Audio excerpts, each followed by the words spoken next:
Bom dia, igreja. É um privilégio estar aqui com os irmãos, podermos abrir a palavra do Senhor. E eu agradeço o convite que foi realizado para a gente poder compartilhar. Estou percebendo que tem umas ovelhinhas do meu distrito por aqui também, fugida lá do distrito, para contribuir com louvor, né? E algumas famílias, estou vendo aí alguns aí. Um abraço no coração de vocês. O tema que eu escolhi essa manhã para nós falarmos um pouquinho é sobre os legados benditos que nós recebemos da família, já que é um culto de ministério de lar e família, ok? Deixa eu só me acertando para onde. Eu aponto para vocês. Eu tenho que apontar aqui para trás? Para cima. Ah, tá, o projetor. Beleza, vamos ver se vamos só testar.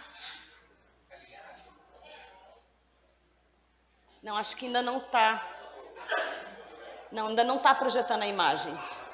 Aí, agora foi. Aí, tá certo. Muito obrigada, tá? Então, vamos lá. Nos 10 mandamentos, um dos mandamentos diz assim: não farás para ti imagem de escultura, nem semelhança alguma em que há em cima nos céus, nem embaixo da terra.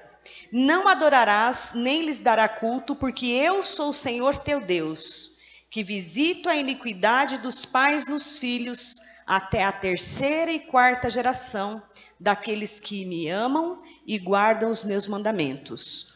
Honra o teu pai e a tua mãe, para que se prolonguem os teus dias na terra que o Senhor teu Deus te dá. Com essas palavras, meditando, fecha os seus olhos e vamos falar com o nosso Deus. Senhor, quando estabelecestes os 10 mandamentos, o Senhor previa que a família é o lugar seguro, o lugar onde nós podemos aprender a entender o que é amor de pai, o que é amor de mãe, para assim compreendermos também o amor de Deus, o nosso grande Pai. Ao abrirmos a Tua palavra agora, pedimos que o Seu Santo Espírito esteja aqui conosco e possamos colocar em prática o que o Seu texto sagrado nos orienta a fazermos. Em nome de Jesus, amém. Aparentemente, quando nós lemos esse verso, a gente não se detém em duas coisas importantes que ele traz: a herança e a honra familiar. Traz primeiro a herança porque diz que até a 3ª e 4ª geração, não é assim? Então, se você olhar para a sua 3ª e 4ª geração, de quem que nós estamos falando? Avós, bisavós. Até 4 gerações para trás. E o texto bíblico diz que Deus visita a iniquidade dos pais nos filhos até a 3ª e 4ª geração. O que significa isso? Que nós temos um legado de maldição dentro das famílias, dos seus pecados. E nós vamos ver um pouquinho isso. Mas ele também faz misericórdia até quantas gerações? 1000 gerações. A partir do momento que a família se coloca no altar do Senhor, Deus é capaz de transformar as suas heranças malditas em heranças e legados benditos às suas próximas gerações. Quando nós pensamos então em família, nós vamos entender que a família, ela é um lugar onde nós podemos alcançar aquilo que nós precisamos de mais importante, que é a nossa estrutura emocional. A família também é um sistema bastante complexo e um lugar onde pode ter sistemas diferenciados. Então, eu coloquei ali um desenho, mas acho que dá para ver. A família ela pode ter um sistema aberto, fechado ou flexível. O que é isso? A família com sistema aberto são aquelas famílias onde não tem regras. As pessoas fazem e têm extremamente autonomia de fazer, ir e vir aonde quiser, quando quiser. Não tem horários, não tem limites. São aqueles pais que têm dificuldade de colocar limite nos seus filhos já desde pequenos. Não tem hora para chegar em casa, nem hora para sair. Sistemas abertos para ideologias e tudo mais. É um tipo de estrutura de família. Existe, por outro lado, aquelas famílias fechadas, O que são essas famílias de estrutura fechadas? Rígidas demais. Tudo tem que ser do jeito daquela família. Não se aceita as ideias diferentes. Tem regra para tudo. Há um exagero nessas regras. A estrutura rígida, ela tem inclusive da religião uma religião rígida. É a religião do não pode. Não é uma religião de liberdade em Cristo. É uma religião do tá certo, tá errado, tá certo, tá errado, tá certo, tá errado. E as pessoas que se criam nesse sistema de religião rígida, elas não conseguem, de fato, ter intimidade com o Senhor. Porque elas entendem que tudo tem que ter controle. E elas sentem que elas é até fantasioso isso, mas elas entendem que elas têm controle de alguma coisa, quando nessa vida nós não temos controle de absolutamente nada. São famílias que têm dificuldade de relacionamentos, de permitir outros modelos de famílias nessa família. E existem as famílias, que são as famílias ideais, famílias flexíveis. São aquelas famílias que nem são exageradas nas regras, mas também não é um lugar sem regra. As regras são equilibradas. A religião traz liberdade e autonomia. E o que significa isso? Por que nós precisamos de entender por que esses sistemas? É como se fosse uma engrenagem. Onde há um pai e uma mãe rígida, nós vamos ver que vai gerar tipos de filhos, às vezes rebelde, porque não suportam, às vezes subserviente, uma obediência cega. E a psique daquela pessoa não dá conta. Aquela criança, aquele adolescente, vai procurar em um momento romper com aquilo que lhe foi trazido, se for dentro de uma família rígida. Se for dentro de uma família de sistema flexível, por exemplo, o resultado são de pessoas que não têm autocontrole, que entendem autonomia como libertinagem, que eu faço e aconteça o que eu quero na hora que eu quero, um extremo egoísmo da parte dessas pessoas dentro desses sistemas muito abertos. O importante é o meu prazer. O importante é o que eu quero. Dentro da família flexível, nós vemos então que as relações são mais estáveis, os sistemas são mais equilibrados. E aí eu trouxe o desenho de uma flor, não sei se dá para vocês enxergarem bem, mas ali traz algumas coisas que a gente pode receber da família. Sabe aquela brincadeira bem me quer, mal me quer, que você vai tirando a pétala da flor? Algumas famílias têm, quando vai tirar essas pétalas, tem paz, amor, igualdade, alegria. Mas será que todos nós recebemos isso da nossa família? Será que nós viemos de um lar estruturado, um lar extremamente equilibrado, um lar que é o modelo, um pedacinho do céu? O que recebemos então das nossas famílias? Alguns recebem valores bastante positivos, como respeito, responsabilidade, honestidade, enquanto outros são extremamente desrespeitados. São alguns outros no modelo flexível, por exemplo, a irresponsabilidade é um valor, a desonestidade. Eu lembro uma vez que eu estava quando eu estava fazendo a pesquisa do mestrado, já faz mais de 10 anos atrás, e eu fui numa escola e tinha um menininho de mais ou menos 6 anos, e essa criança, na hora do recreio, eles tinham assim, davam um pãozinho com queijo e mais um copinho de iogurte, e era um para cada um. E ele entrou na fila, pegou o lanche, aí depois ele entrou de novo, e a hora que a cozinheira trocou, ele foi e pegou mais um, e ele conseguiu pegar aquele dia 4 pãezinhos e escondeu dentro da mochila dele. E depois eu estava atrás, só observando, na sala de aula, ele olhou para mim, deu uma piscadinha e falou assim, ó, fui esperto.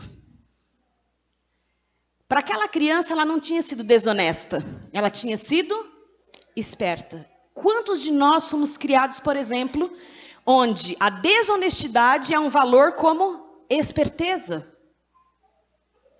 Como é que nós iremos tratar esse valor honestidade? Como é que nós vamos tratar, por exemplo, algumas famílias, o valor amor não é amor.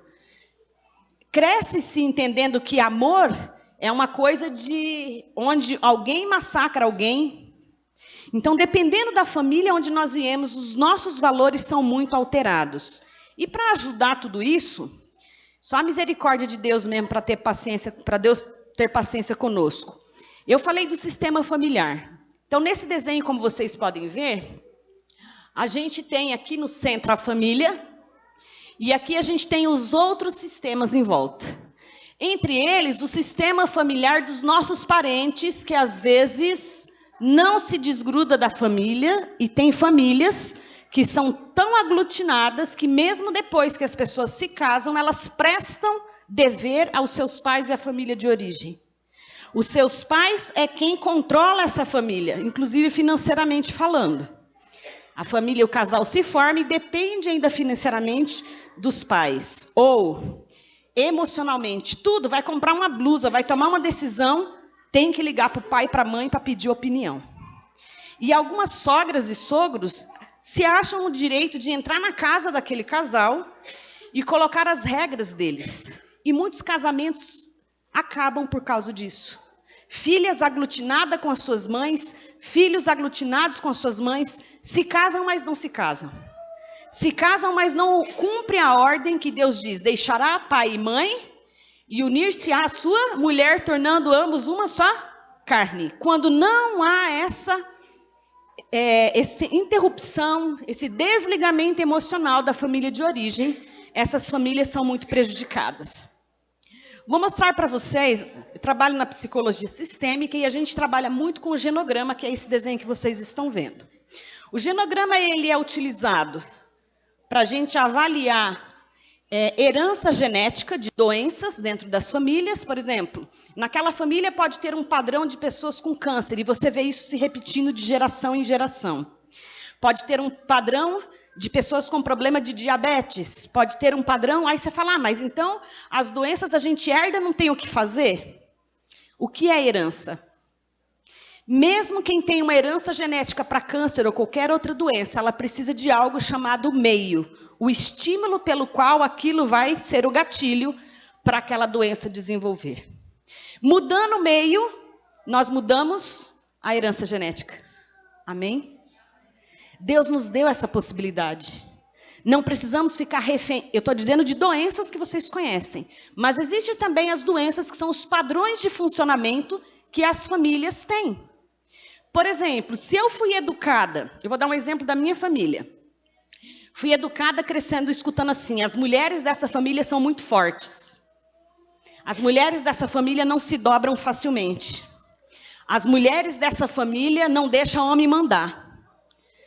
Inclusive, um detalhe, o esposo ou marido não é parente. Parente é quem é de sangue. Se o marido não é do meu sangue, logo ele não é meu parente. Se você tiver que escolher entre a sua família de origem e seu marido, você tem que escolher quem? Sua família de origem. Essa foi a herança que eu recebi. Entendem? E isso tem um peso nas relações? Sim, se não forem quebradas, isso vai alterar as relações entre as pessoas. E o que é ser mulher forte? Será que mulher forte... Aí a gente olha o padrão da minha família, quase todas as mulheres sustentam os maridos. Amém que eu quebrei isso, eu sou sustentada. Entendem? Um padrão de uma família, esse traçado aqui... significa pessoas que têm violência familiar. E quando a gente olha um genograma de onde teve o primeiro padrão de violência, onde tinha abuso físico ou psicológico, ele se repete de uma geração. Porque ela tinha desejo sexual por outro homem. Mas ela estava cumprindo inconscientemente o desejo de traição que começou com a mãe do marido, o marido dela, porque o sogro dela havia traído a sogra, os filhos não sabiam, foram saber isso na vida adulta. Ela cumpriu o desejo da mãe dela, que era trair o marido como punição de ele ser um homem muito carrasco.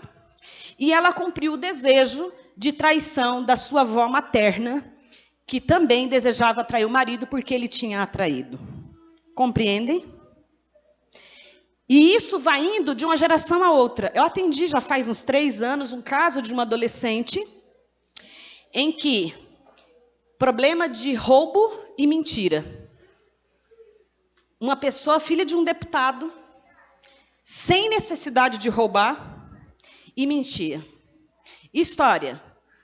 O pai dela era deputado, mas ele era militar antes de ser deputado, porque o pai dele era militar. E quando ele foi para a política, foi uma punição para o pai dele. Você vai entrar... Olha, presta bem atenção, que o vô falava. Você vai entrar nessa profissão da mentira? Quem é político é mentiroso. E ele vivia uma relação com a esposa, esse deputado, onde ele usava o sarcasmo, as piadinhas, e nunca conseguia ouvir de verdade a esposa. Ela trazia um assunto sério, tudo ele fazia piada e brincadeira. Era um tipo de mentira na relação. E aí, por que essa menina tem esse problema de mentir, né? Mentir e roubar. Falei, ó, vai para sua casa no recesso. Quando você retornar, eu quero que você traga o genograma da sua família. Envolva o máximo de pessoas possíveis, inclusive os seus avós. E aí, a grande mentira foi revelada.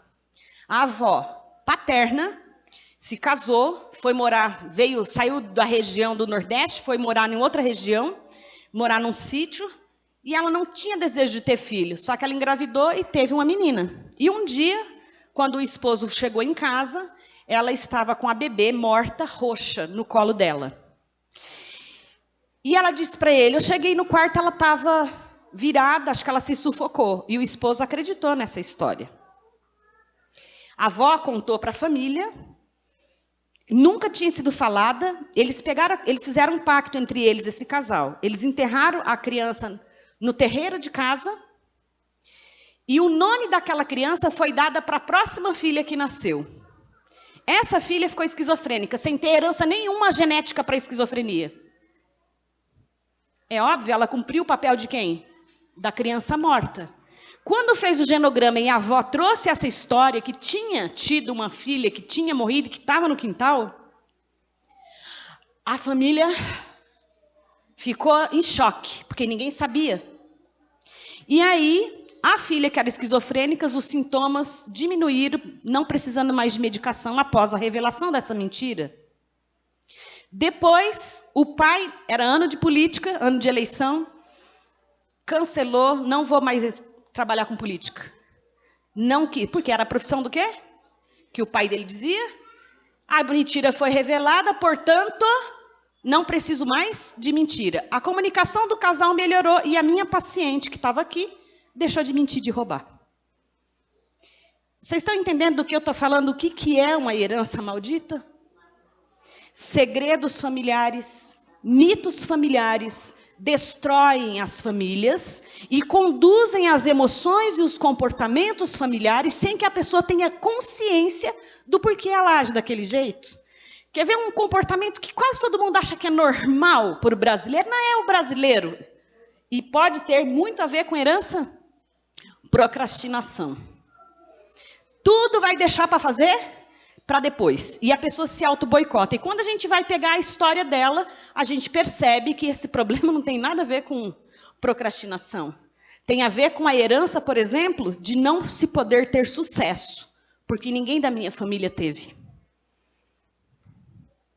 Tem a ver com a herança de lealdade entre irmãos. O meu irmão mais velho foi humilhado pelo meu pai, não conseguiu sucesso. Portanto, eu não posso também conseguir sucesso. Mecanismos inconscientes por trás de algumas ações aparentemente normais. Como vocês podem ver também, aqui é um outro genograma, onde a gente tem aqui o que a gente chama de triângulo. Está vendo que faz um triângulo? Triangulação. Pessoas que se unem dentro da família para se autopreservar, excluindo as outras pessoas e os seus familiares, às vezes dentro de uma mesma geração ou não. Então, para a gente entender melhor isso, eu trouxe o exemplo bíblico. Dá para enxergar, gente? É porque é muito grande o desenho, mas vamos ver se dá para vocês entenderem. Esse aqui é o legado de perdição da família de Jesus. Ele recebeu um legado da família de perdição. Aqui, ó, Quetura, tá vendo Abraão? Ele casou com Quetura, com Agar e com Sara, teve Midian, Ismael e Isaac. Aqui dessa gente surgiu os midianitas. Sempre a gente vê o povo de Deus brigando, né, lá com os midianitas. Os ismaelitas, de Isaac, os israelitas. de Esaú, os edomitas e os amalequitas. E aqui o avô lá de Abraão, pai de Abraão, né? Casou com Arã, teve outros, os moabitas e os amonitas. Toda vez que a gente lê a Bíblia, a gente vê esses povos como povos inimigos do povo de Deus. Mas eles eram o quê? Parentes. E Jesus recebeu esse legado e ele transformou num legado de bênção. Olha um exemplo de um dos nossos pais da fé. Desculpem, eu passei um a mais. Esse daqui é o legado da família, então, de Jacó. Se a gente pegar o legado da família de Jacó, nós vemos um padrão de herança do engano e da mentira. Se a gente pega, por exemplo, a família de Davi, o padrão é de problemas com a sexualidade. Todos da família. Pá. Quando você pega essa família, mentira. Quando você pega a família edênica, Adão e Eva, você vê o de desvalidação. E assim você vai indo nas famílias da Bíblia e vai vendo os padrões de funcionamento delas. E aqui a gente vê, só para como ilustração, que... Opa! A gente vê aqui, Abraão casou-se com a Sara, mas não podia ter filho, ele deu Agar.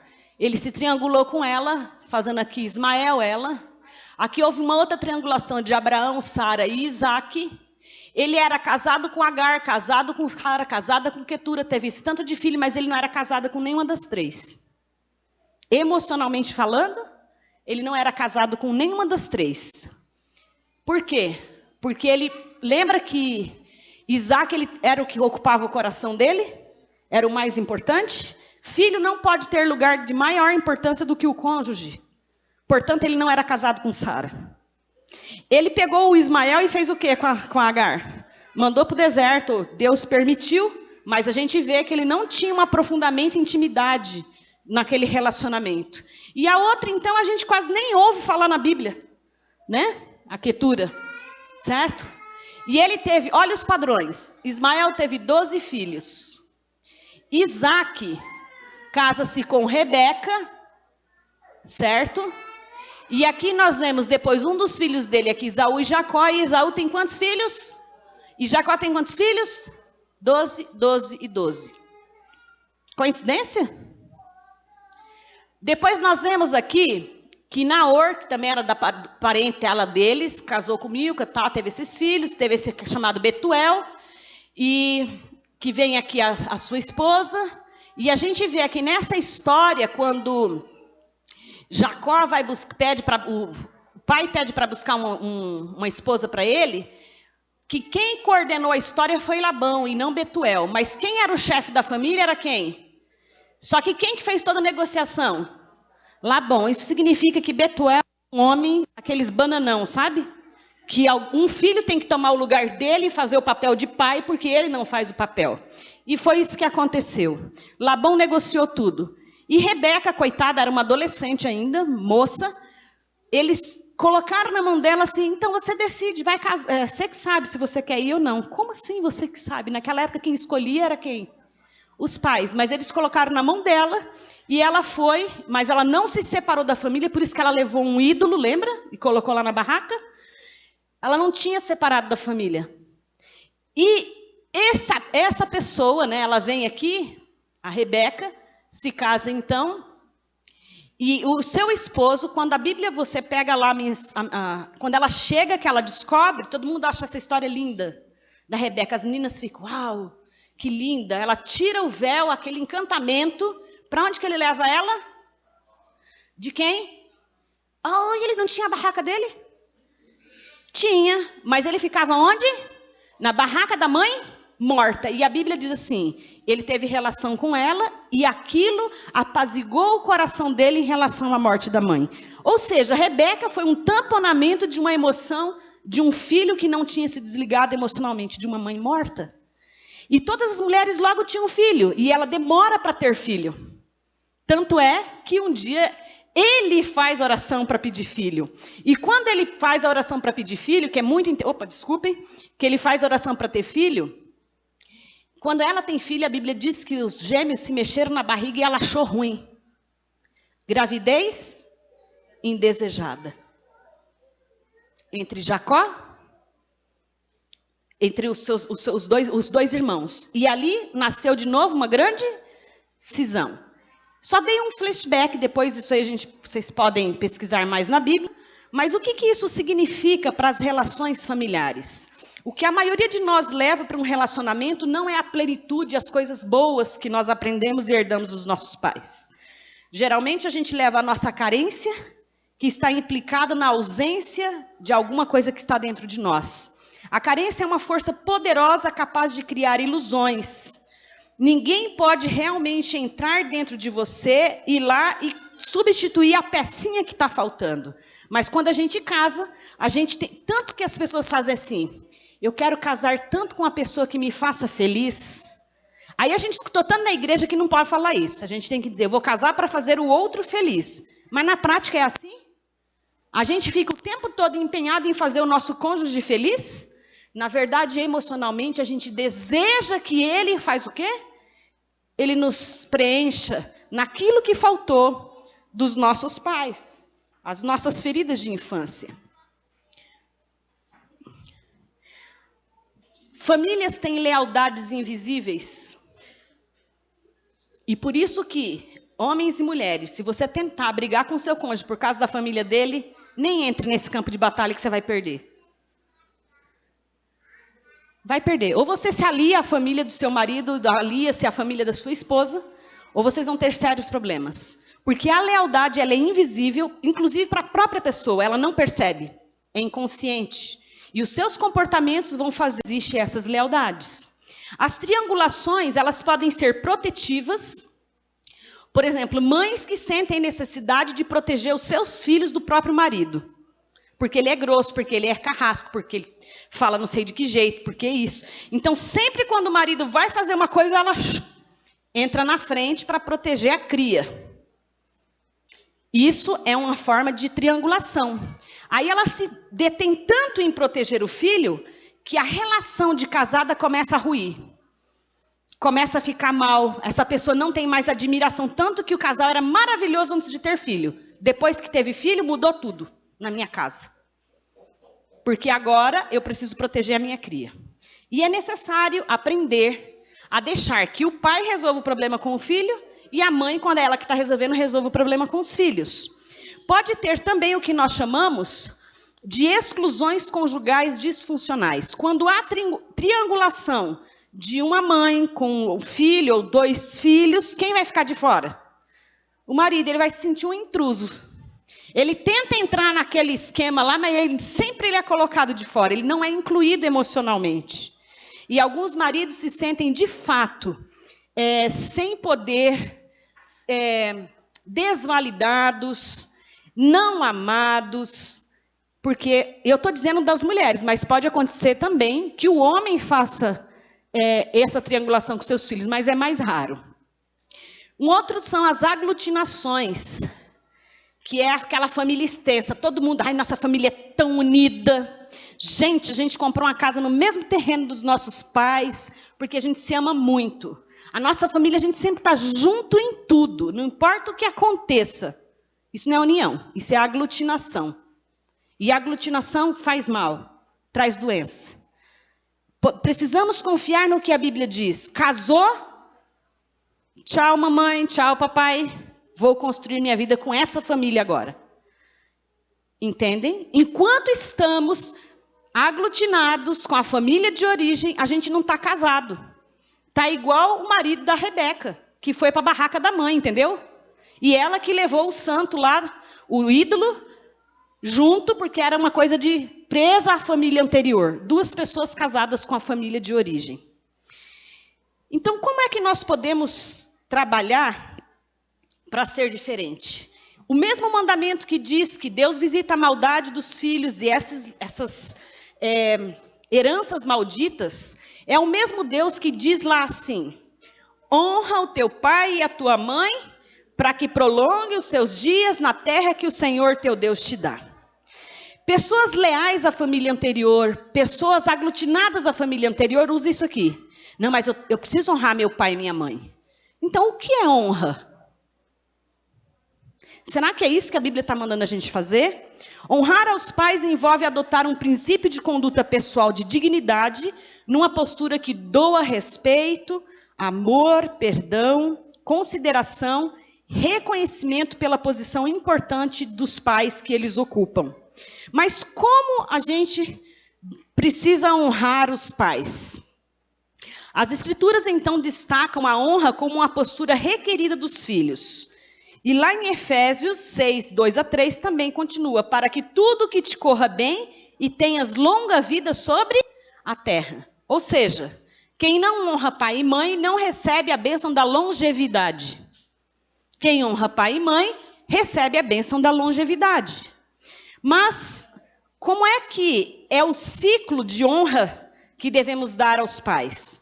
Como podemos expressar a honra no desenvolvimento do ciclo de vida familiar? A gente tem um ciclo de desenvolvimento humano. A gente nasce, bebezinho, engatinha, anda, depois vai para a escola, fica pré-adolescente, adolescente, fica jovem, fica adulto, deveria ser assim tudo, né? Casa, depois tem filhos, depois envelhece e depois morre.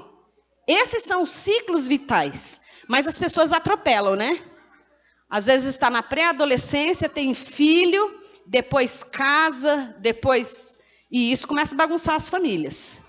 Mas é possível a gente ter idade de adulto e ainda apresentar uma postura infantil de honra aos pais.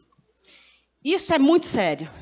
Quando eu pergunto para as pessoas, para os pais, quando eu estou falando, o que vocês esperam dos filhos de vocês? Parece um coro. Obediência. Só que tem pais que esperam obediência dos filhos para todo sempre.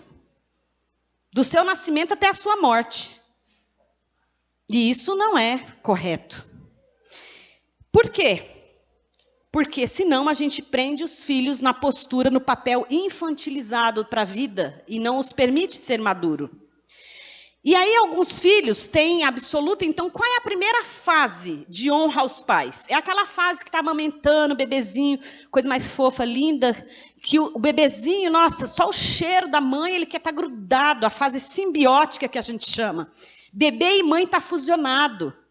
Ele e a mãe dele é uma coisa só, ele não entende que ele é ele e a mãe dele é outra pessoa.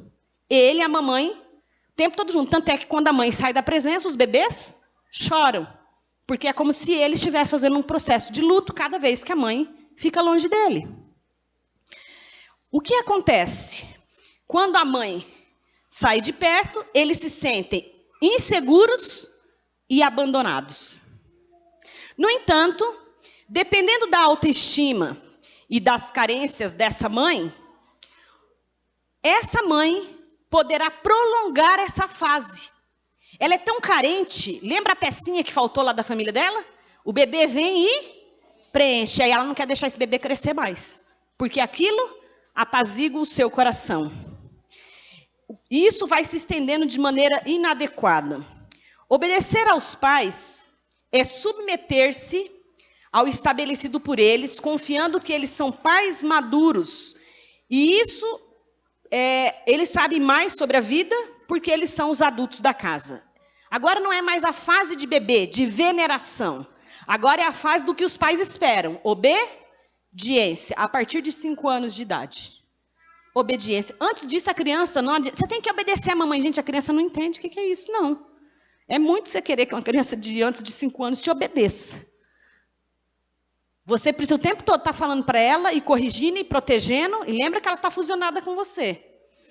Ela precisa de segurança para não sentir-se abandonada. Depois dos 5 anos, aí começa a questão da obediência, que ela começa a entender que existe um outro ser. Ela começa a entender que as suas ações têm uma consequência. Aí é onde começa o processo de limites bem adequados dessa criança. Uma outra questão é que é necessário que nessa fase haja um limite, né, entre 3 coisas importantes que precisa ter para que essa fase possa funcionar a obediência. São os 3 Cs. Nunca esqueçam disso. Em todo papel educativo, 3 Cs. Coerência, constância e consistência. Quer ver uma coisa? Ai, Rose, meu filho não me obedece, não para na igreja, não fica quieto, não sei o que lá. Aí a gente ensina uma técnica, a pessoa faz um sábado, 2 sábados, no terceiro ela já desiste. O que faltou? Faltou o quê? Constância. A Bíblia diz, falai ao deitar, ao levantar, ao ir andando no mercado, em todo lugar, o tempo todo. Isso é constância. Mas os pais, às vezes, deixam de fazer algumas coisas, porque não deu certo hoje, aí eu deixo de fazer. Se ele for constante, a criança vai entender que aquilo vai ser daquele jeito e não vai mudar. Então, eu tenho que me adequar à regra do meu pai. Coerência. Coerência com a idade. Você não vai chegar para uma... Olha a incoerência que a gente faz. Menino está com 14, 15 anos, já é um adolescente. Aí ele fala, mãe, posso sair na casa do meu amigo, tal, eu já voltar 11 horas da noite, no sábado à noite. A gente vai fazer... Não, você é muito criança para sair sozinha à noite. Beleza, mãe. No outro dia, no domingo, o pai chega e fala assim, filho, vem lavar o carro. Ah, não, pai, não quero ir. Meu pai do céu, um rapaz desse tamanho já está com preguiça no couro de lavar o carro? Você já é grande. Isso é o quê? Incoerência. Uma hora ele está grande, outra hora ele não está? Como assim? Então, a gente precisa ter coerência naquilo que a gente fala com os nossos filhos. Quer ver outra coisa? Filho, jamais minta para as pessoas. Mentira é uma coisa que desonra o nome. Que é uma coisa que acaba, que as pessoas perdem a confiança. Tá bom. Aí a mãe está lá no banheiro tomando banho, lavando o cabelo, alguém liga. Aí o filho vem, mãe, tem fulano está ligando para você. Ai, meu pai do céu, aquela mulher chata, de novo. Ah, fala que eu não estou. Isso é o quê? Incoerência? Consistência. Consistência é aquilo que nós fazemos que está adequado para aquela idade e a cobrança é adequada para aquela idade também.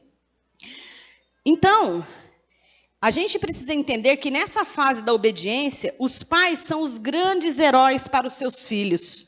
Mas eles precisam de ser obediência, não uma obediência cega, mas uma obediência inteligente, porque isso vai lhes trazer a sensação de estar seguros. Opa. Nessa infância, que a partir daí dos 6 anos em diante, os pais são os seus grandes heróis. Só que quando existe um pai herói, o pai é meu herói, significa que a mãe é ausente. Quando a gente tem, nossa, minha mãe é o máximo na minha vida, significa que o pai é ausente. Quando eu falo em heróis, os dois precisam ser heróis do filho. O meu pai é o legal, é o que chega e brinca comigo, coloca os brinquedos lá e brinca. Minha mãe não tem paciência para isso não, minha mãe só cobra de mim. Escuto tanto isso. Mães, mesmo que você não goste, como eu dizia para meus filhos, meu tempo é curtinho, meu limite para brincadeira aí é pouco, mas vamos fazer. Seja presente de alguma forma, se não é pela brincadeira, de uma outra forma. E quando os filhos, então, têm os seus pais heróis, eles vão ter, então, essa segurança. A fraca habilidade no exercício parental surge em filhos agitados, manipuladores, controladores do meio ambiente. Aquela criança que toca o dedo no cara do pai, manda e desmanda. O pai tem medo. Gente, pai que tem medo de filho. E assim, ó. Mas como é que eu vou falar isso para o meu filho, Rose? Como assim você vai falar? Você vai falar. Não, mas fica parecendo... Ele se ocupa o papel de criança e o filho ocupa o papel de adulto, né? Então, assim, não tem como a criança sentir-se segura diante de pais que trocam os papéis. Na adolescência, a outra troca de papel. Aqueles pais que querem ser os legais. Nossa, umas mães assim, sabe, começam a colocar roupa de adolescente, querer sair junto com o filho, fazer programinha de filho. Isso não é papel de pai, não. Não, mas eu tenho que ser amiga da minha filha. Aí eu conto para ela tudo, eu estou separada, mas eu conto para ela todos os lances que eu estou flertando, não sei com quem, que eu estou gostando, não sei de quem. Ela é mãe ou é amiga? Mas os pais têm que ser amigos dos filhos? Tem, mas nunca pode sair do seu lugar de pai e mãe. Eu estou com uma adolescente que ela diz assim, Rose, cada vez que eu vou para casa, no recesso, meu pai me coloca dentro do carro e sai na rua mostrando as garotas que ele já pegou na rua.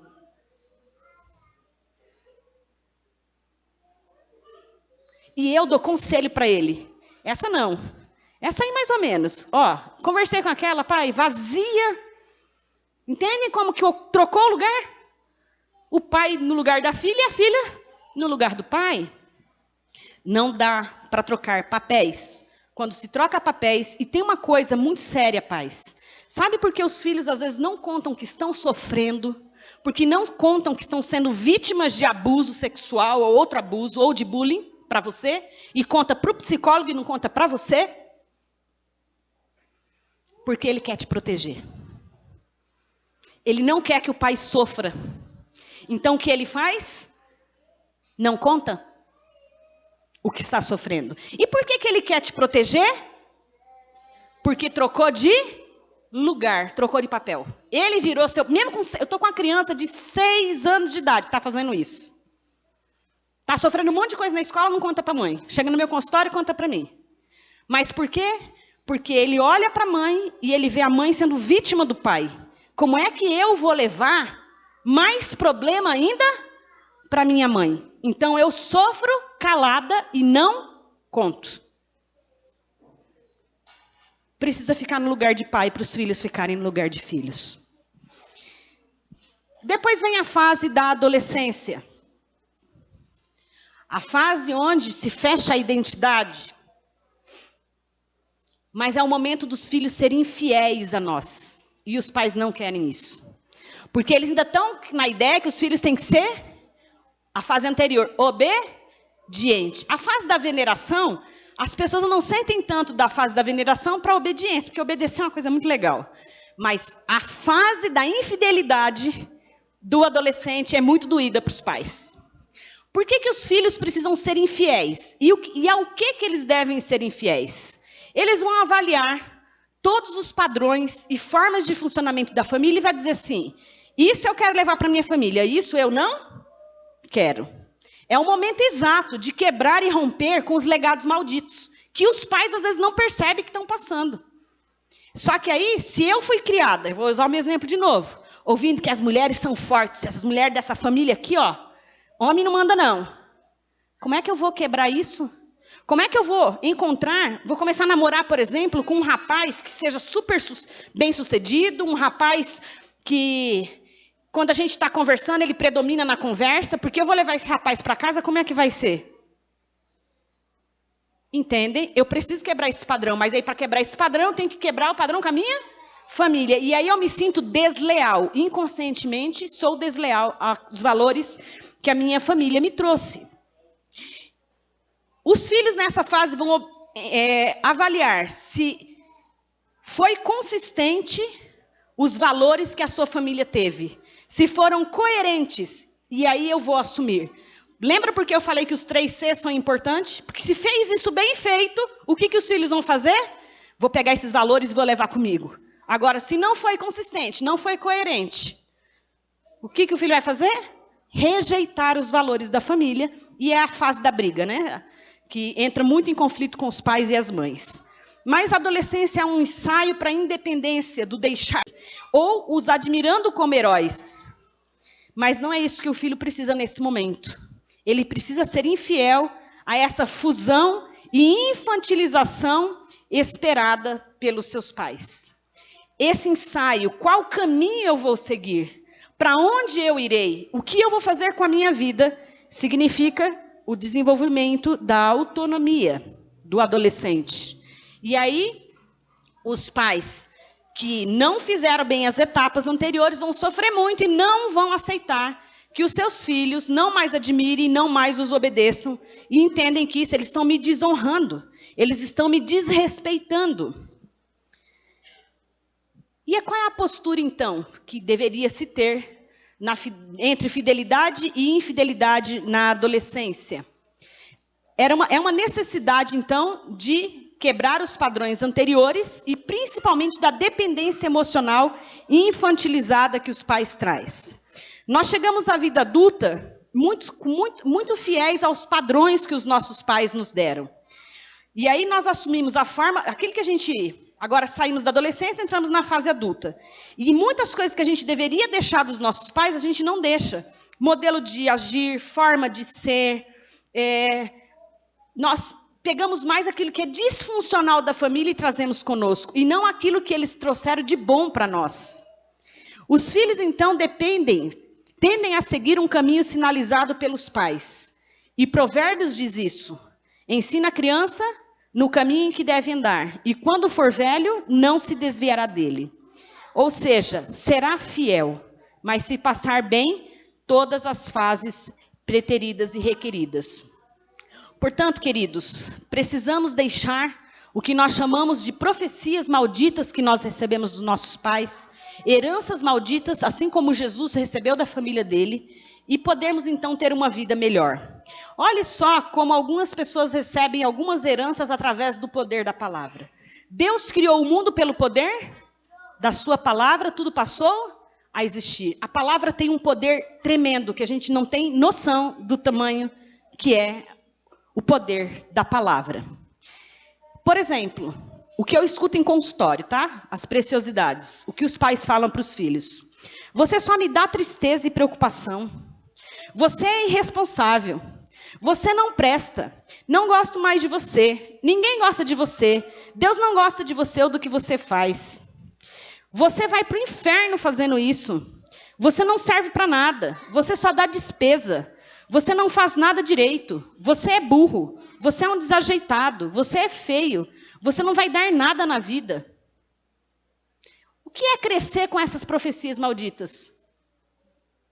Seus filhos irão cumprir. Então, substitua. Os meus filhos cresceram ouvindo uma coisa em casa. Você é muito inteligente. Você pode. Excluído do vocabulário lá de casa, é proibido. Eu não consigo. Eu não posso. Ah, você não conseguiu agora, mas vai conseguir. Vamos tentar, vamos fazer de outro jeito. As profecias malditas devem ser deixadas para trás. Formas infantilizadas de continuar cumprindo o que os pais nos trouxeram.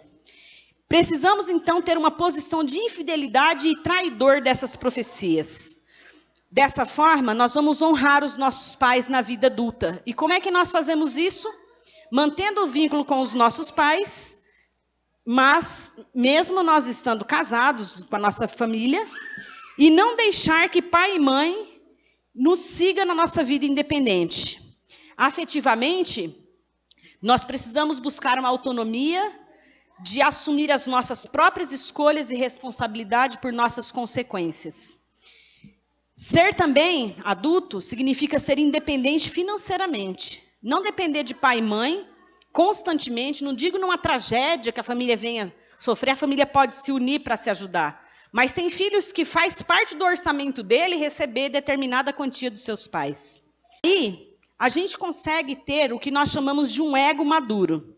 Nós temos, basicamente, bem resumidamente, 3 tipos de ego. O ego pai, que é o P, o ego adulto, que é o A, o verdinho, e o ego criança, que é o C. E os pais, nós temos o pai protetor e o pai crítico. Quando o pai é protetor, o filho tem uma resposta de obediência cega, uma obediência burra. Então, eu vou dar um exemplo. Atendi uma pessoa lá em Santa Catarina, fazendo a 2ª faculdade, e que toda semana ele tinha que limpar a piscina do pai dele. Porque era uma forma de obedecer ao pai. E aí ele não conseguia fazer, ele estava na 2ª faculdade, fazer o curso que ele queria. Porque ele estava obedecendo ao pai. A decisão profissional tinha a ver com isso. Não conseguia romper, porque o pai exigia obediência na idade errada. Era super protetor. Precisou de dinheiro? Está aqui. Mora no mesmo quintal, na casa. Quando o pai é crítico, ele tem, em resposta, o filho rebelde. Criticou, e tem 2 tipos de filho rebelde. O filho rebelde, que é aquele do silêncio, ele não fala nada. O pai dele fala, você não sei o que, papapá, ele só engole. Mas ele pensa, pode deixar quando eu tiver 18 anos, seu velho maldito. Sua cri-cri, mas que mulherzinha chata.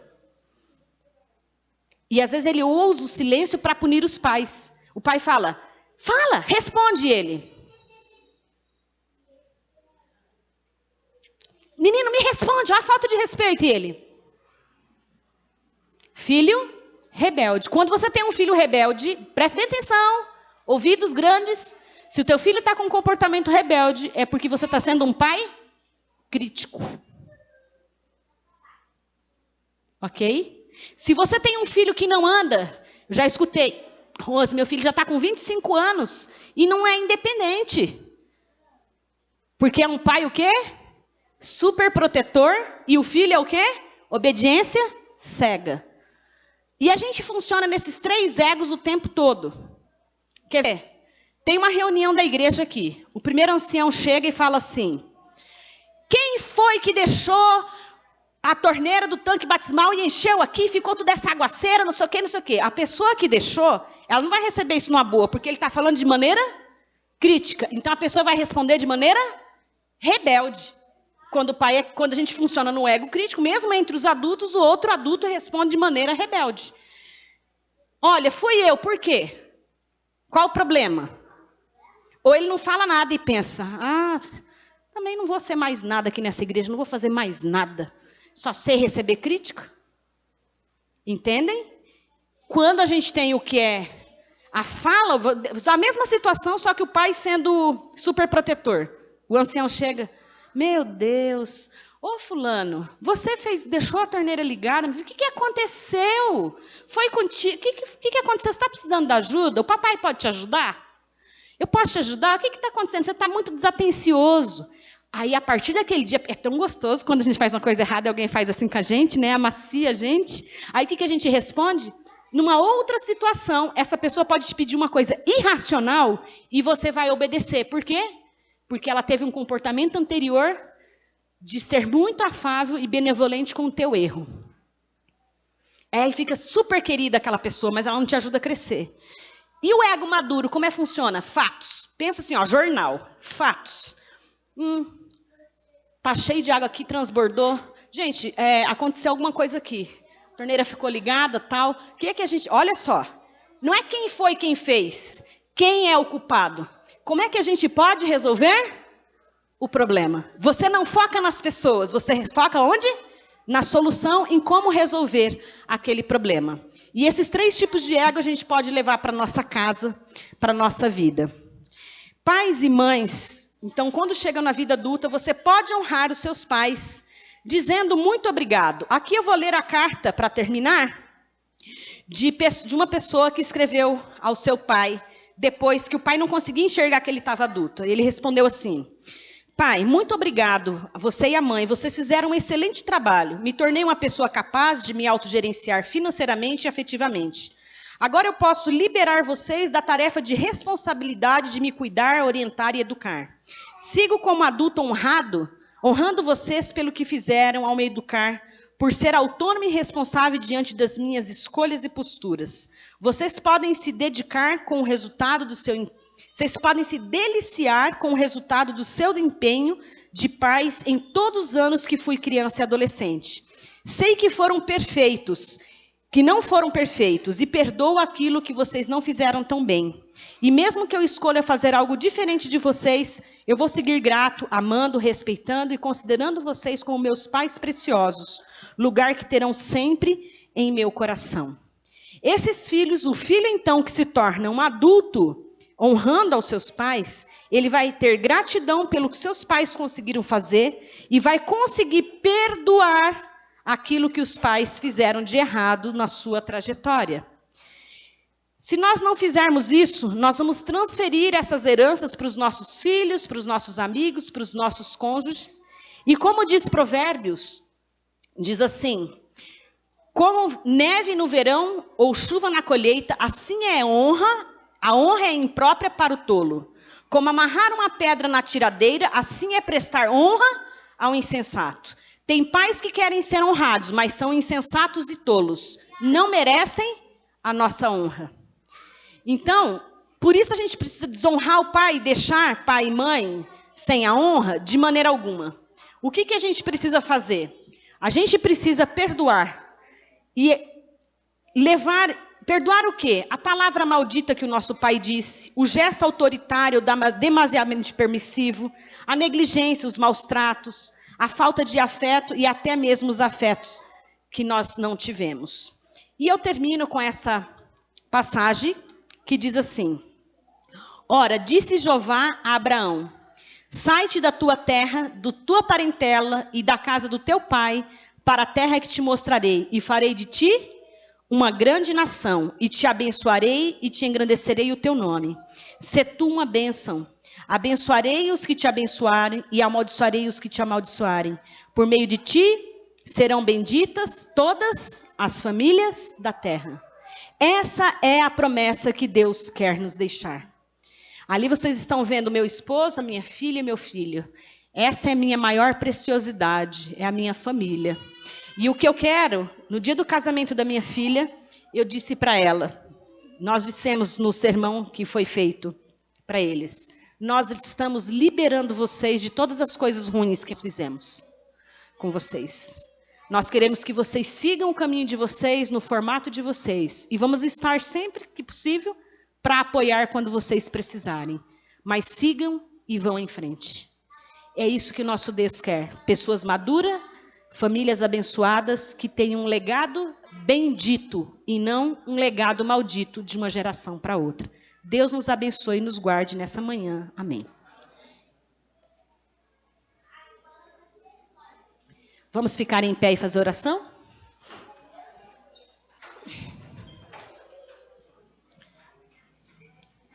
Gratos te somos, nosso Deus, porque apesar de nós recebermos a herança maldita até 4 gerações, a sua misericórdia dura até 1000 gerações.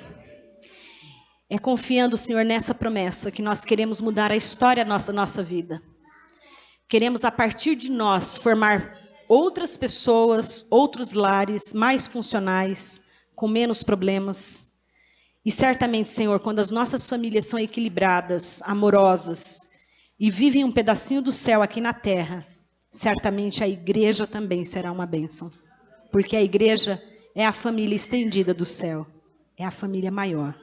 Abençoe cada pai, cada mãe, cada filho aqui nessa manhã, e que todos possam decidir em assumir a sua própria história, em quebrar os padrões viciosos que têm das suas famílias, para que possam honrar, sobretudo, o seu nome nessa terra, em nome de Jesus. Amém.